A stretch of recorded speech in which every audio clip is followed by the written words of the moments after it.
Se você me acompanha, você curte pregação, teologia, livros, ensino bíblico. Então esse canal aqui é para você. É o que eu já faço em outras redes, só que agora de forma mais ampliada, né? Justamente pelo meu foco ser ensino, pregação, que nesse vídeo eu quero falar sobre as tentações de um pregador. Existem tentações que um pregador cai diariamente, não só na hora de pregar, mas no seu cotidiano também, que afeta diretamente ao momento em que ele sobe para pregar a palavra. A paz do Senhor Jesus, eu sou o Gaba, e falando em tentação, a minha tentação está sendo não olhar para cá, e sim para cá. Para cá eu fico meio vesgo, e para cá eu fico um vesgo que ao menos olha para onde tem que olhar. Mas enfim, vamos ao conteúdo. Em Marcos capítulo 1, verso 21 a 22, diz o seguinte: eles foram para Cafarnaum, e logo que chegou o sábado, Jesus entrou na sinagoga e começou a ensinar. Todos ficavam maravilhados com o seu ensino, porque ele ensinava como alguém que tem autoridade, e não como os mestres da lei. Por que eles ficavam tão impressionados com o seu ensino?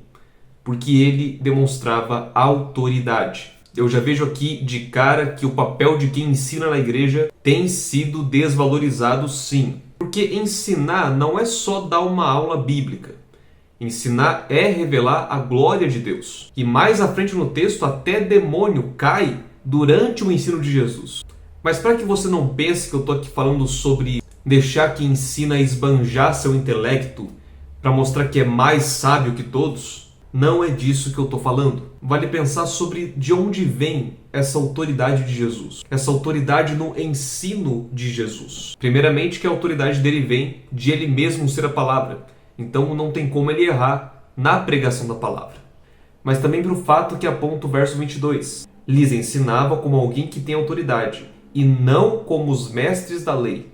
Como que era o ensino dos mestres da lei? Eles constantemente citavam outros escribas como fonte primária da autoridade deles. Então ficava assim uma coisa bem chata, densa, difícil de entender.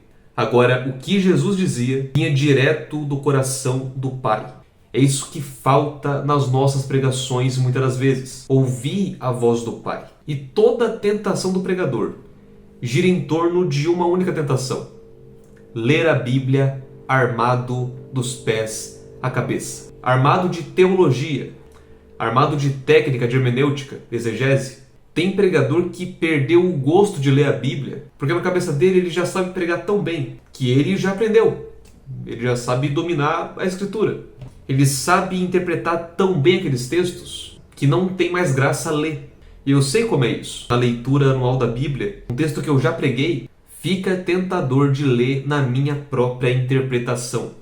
E fazendo isso, meus irmãos, nós impedimos que Deus fale conosco através da Escritura. Eu gosto de dizer que a Bíblia é o WhatsApp celestial. Você tem aqui diversas mensagens que Deus enviou para você. Você só tem agora que abrir a conversa e ler. A Bíblia é o único livro que você lê na presença do autor. Então passe a permitir que na leitura bíblica Deus fale com você. E quando você for falar com Deus, que não seja para interpretar para Ele a palavra que Ele sabe o que significa, mas que seja para se humilhar diante da palavra dele. Faltam pregadores que falam mais com Deus do que de Deus. E a segunda tentação, também ligada com essa de você ler a Bíblia com a sua própria perspectiva sempre, também se dá na hora de pregar. Eu não acho errado pregar mensagem repetida, mas tem pregador que já pregou tantas vezes a mesma mensagem que ele se agarra na confiança de que a mente dele é infalível, ele nunca vai esquecer do que falou e não usa mais esboço.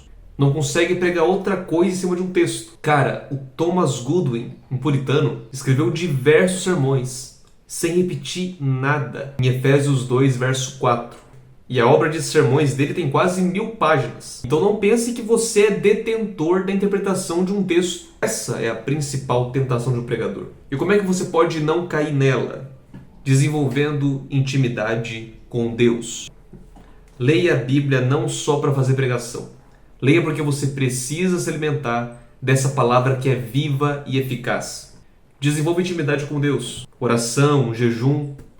É o básico que funciona. No Evangelho de Lucas você vê diversas vezes Jesus saindo de cena e indo orar. Porque além de ser um grande pregador, Jesus era um homem de oração, de muita oração. E se faltar assunto para orar, você ora a Escritura. No caso, fazer da palavra de Deus o assunto para conversar com Deus. Fazendo isso, se livrando dessa tentação, você evita de cair numa outra que é terrível.